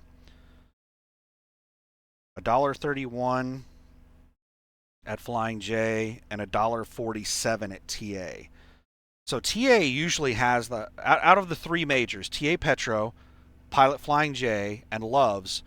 TA usually has the highest pump price, but the best discounts. So they're usually the cheapest. Pilot Flying J has the middle of the road pump prices and the middle of the road discounts. So they're like the second cheapest.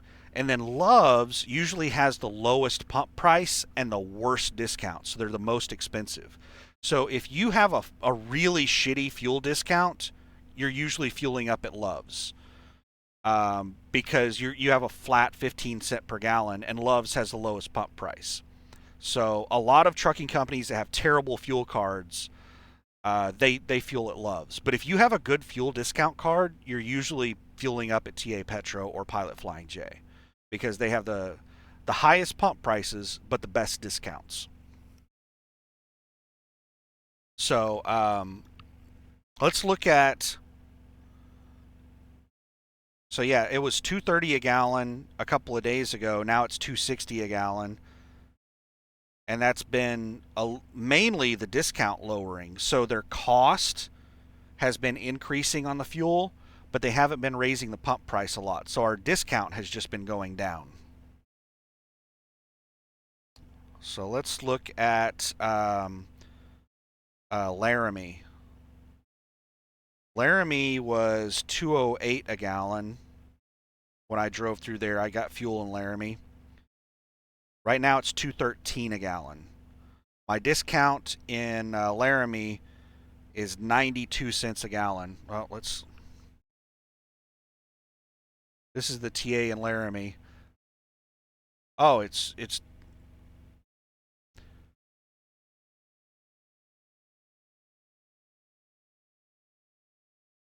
I don't know. It's not focusing on it, but I think you can read it. 92 cents a gallon in Laramie. 24 cents a gallon. The fuel tax. So yeah, 92 cents a gallon discount. My price at the pump is 213 a gallon after all discounts and not including fuel tax. So it's only gone up slightly. It's almost unchanged in Laramie on fuel price. Let's check Amarillo. Where in the hell is Amarillo? There you are. Amarillo's 226 a gallon, which is about, they were around 214 a gallon whenever I drove through there a little over 2 weeks ago. About 2 to 3 weeks ago. Yeah, roughly 3 weeks ago when I drove through Amarillo. So they've gone up like 12 cents a gallon. Laramie's gone up like 5 cents a gallon. Oklahoma City was at about 214 a gallon. Let's see what they're at now.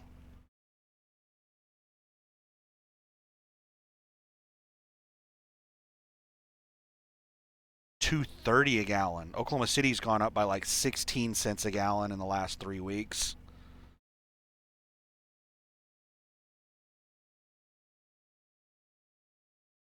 Dallas has gone up by about 10 cents a gallon,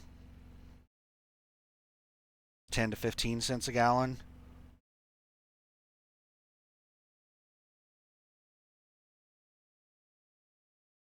So yeah, the 30 cent per gallon increase in the Portland area here is much higher than the price increases that I'm seeing, in the other places that I'm familiar with. But anyway, yeah, let's wrap up this video and get it uploaded. So yeah, I'm sitting here waiting on a load.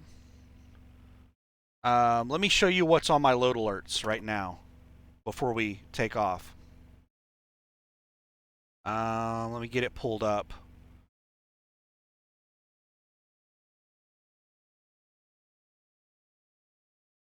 Where? Because I think I have some results on my load alerts right now. I did not get an alert on that load.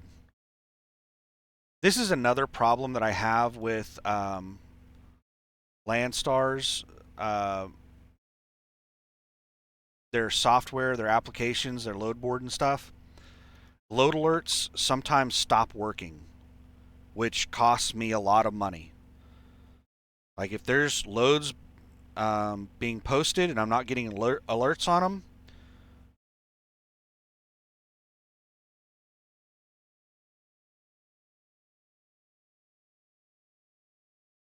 Yeah, that Puyallup, Washington there, it's not showing in my alert list.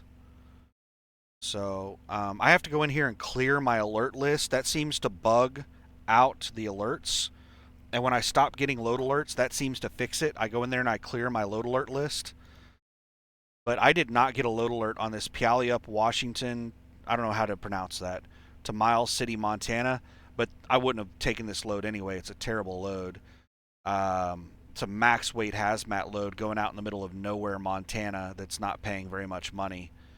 You're probably going to have 1,000-mile deadhead to your next load after delivering that. And then we have this Hillsboro, Oregon to Hillsboro, Oregon. Not a very good load. It's a cheap load, hazmat.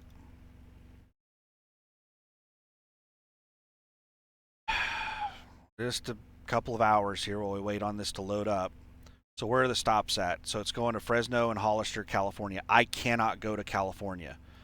So it's going from Hillsboro, Oregon, 2 stops in California, and then back to Hillsboro, Oregon with a really light hazmat load, 2,700 pounds. Basically, you're running empty. But it is listed as hazmat, which means that it's placarded. Sometimes Landstar agents will list loads as hazmat that are not placarded loads. And you should not be listing loads as hazmat if they don't require placards. Because you can haul hazmat without a hazmat endorsement if it does not require placards. That is something that's really confusing to a lot of people. There are drivers out there that do not have hazmat endorsement and they think that they can't haul hazmat. That is not true. I'll give you an example. I had, whenever I was driving for USA Truck, there was a driver that refused to take a load of bleach out of Houston. Because he didn't have a hazmat endorsement. It was a full trailer of bleach, and I ended up hauling the load. He didn't have a hazmat endorsement, and he didn't think it was legal for him to haul chlorine bleach, which is a hazardous product. It's very hazardous. Hazardous. There's not a T on the end of it.